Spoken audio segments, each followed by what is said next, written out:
साथियों राम राम। साथियों बेगू विधानसभा के अंदर ग्राम पंचायत सादी गोचर की जमीन के ऊपर भू माफिया ने मिट्टी बेचने का काम चालू कर दिया। जहां गौ माता चरने के लिए जाती है, 5-7 बीघा में नाइट की टेम पे भू माफिया वहां मिट्टी बेचना चालू कर देते हैं। प्रशासन को कितनी बार बताने के बाद भी वहां मौके पे जाके कार्रवाई नहीं करते। पटवारी, तहसीलदार, एसडीएम को सबको लोगों ने बता दिया कि साथ यहाँ रात की टाइम में गोचर की जमीन पे मिट्टी बेचने का काम करते हैं। साथियों प्रशासन के मुंह पे दही जमा हुआ है, मिली भगत से सारा काम हो रहा है। विधायक के इशारे पे लोगों के दलाली कर रहे हैं। गोचर की जमीन गौ माता कहाँ जाएंगी आखिरकार। मैं प्रशासन से अपील कर रहा हूँ, निवेदन कर रहा हूँ कि प्रशासन आपकी आंखें खोले और इस बेगू के गरीब किसानों का हक और अधिकार इनको दिलाइए आप लोग। आखिरकार गौ माता की जमीन पे भू माफिया मिट्टी खोद के बेचने का काम कर रहे, तो गौ माता कहाँ जाएगी? कौन है उनका रखवाला?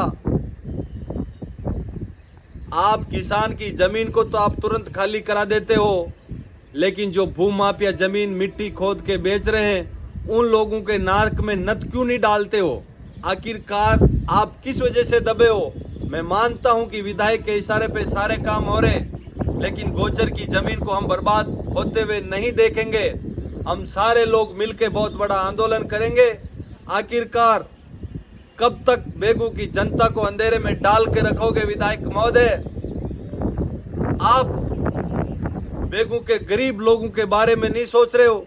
कितने बच्चे गंदे पानी से मर रहे हैं। आपको अच्छा स्वास्थ्य देने का समय नहीं है, अच्छी शिक्षा देने के बारे में आपकी मानसिकता नहीं है, और आप लोगों को सिर्फ लूटना के लिए आए। आप गरीब लोगों को लूटने के लिए आप लोग आए हो।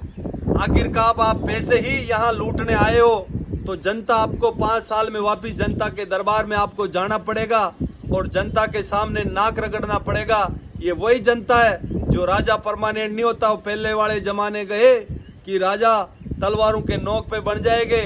आपको राजा जनता वोट दे के बनाइए, तो जनता के मुद्दे पे काम कीजिए विधायक महोदय। इन भू माफियों को बाहर से लाकर बेगू में आतंक नहीं मचाने देंगे।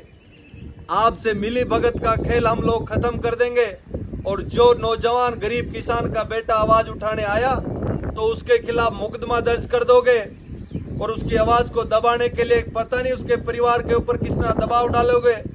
ये हम कतई बर्दाश्त नहीं करेंगे। इस आवाज को आप लोग नहीं दबा पाओगे। ये गरीब नौजवान किसान की आवाज है। ये आवाज में वो ताकत है जो महाराणा प्रताप ने जंजीरों में बंधना नहीं सिखाया हम लोगों को। हम लोगों को महाराणा प्रताप ने अन्याय के खिलाफ लड़ने के लिए सिखाया। मैं बेगू के 36 को लोगों से निवेदन करूंगा, साथियों इन लोगों को पहचानो आप लोग। ये उसी रास्ते पे चल रहे जो पहले कोई बाहर का चलता था, ये भी बाहर का ये लूटने के लिए आए।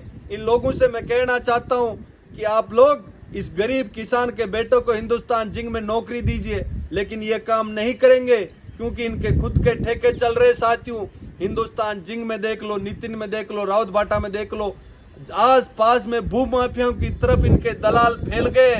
गरीब किसानों की जमीन को ये दिन में खाली करा देते हैं, और गोचर की जमीन पर ये मिट्टी बेचने का काम वापिस चालू कर दिया।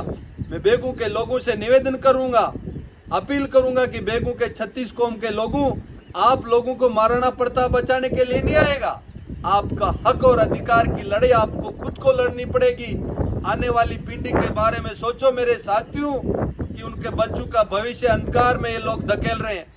इनकी 5 साल का कार्यकाल पहले भी देखा है, कोई कॉलेज लेके नहीं आए लोग, नर्सिंग कॉलेज लेके नहीं आए, अपने बच्चों को रोजगार नहीं दिया। इनकी मानसिकता इन दोनों की यही है कि यहाँ के लोग पढ़ेंगे लिखेंगे तो हम लोगों से जवाब करेंगे। साथियों मैं आप लोगों के लिए जगाने के लिए आया हूँ।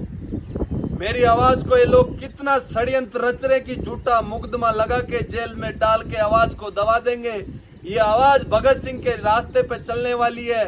ये आवाज अन्याय के खिलाफ लड़ने वाली है। आप लोगों के तानाशाही से नरेश भोजी की आवाज नहीं दबेगी साथियों। ये आवाज महाराणा प्रताप ने हमको लड़ाई लड़ने के लिए सिखाया है, अन्याय की लड़ाई लड़ने के लिए सिखाया। साथियों बेगू के 36 कौम से लोगों से मेरी अपील है, निवेदन है कि ये भाई आप लोगों के लिए आया है। सत्ता का नशा मेरे को नहीं है साथियों। मैं यहाँ के नौजवान और किसान का अधिकार उसको दिलाने के लिए आया हूँ। ये कितना ही षड्यंत्र रचेंगे, मेरी आवाज नहीं दबेगी। साथियों, आप सभी लोगों से अपील है, इन भूमाफियों को इलाज करने के लिए प्रशासन निवेदन करूंगा कि वहाँ मौका पे जाके उन भूमाफियों का इलाज कीजिए। नहीं तो मैं कल तहसील और पंचायत और कलेक्टर के अंदर लोगों को भर दूंगा कि भूमाफिया गोचर कहाँ जाएगी, गौ माता कहाँ जाएगी। बीजेपी सरकार गौ माता की बात करते कि गौ माता की सेवा करेंगे, अरे तुम तो गौ माता की जमीन से मिट्टी खोद के बेच रहे हो, कहाँ तुम गौ माता की बात करते हो।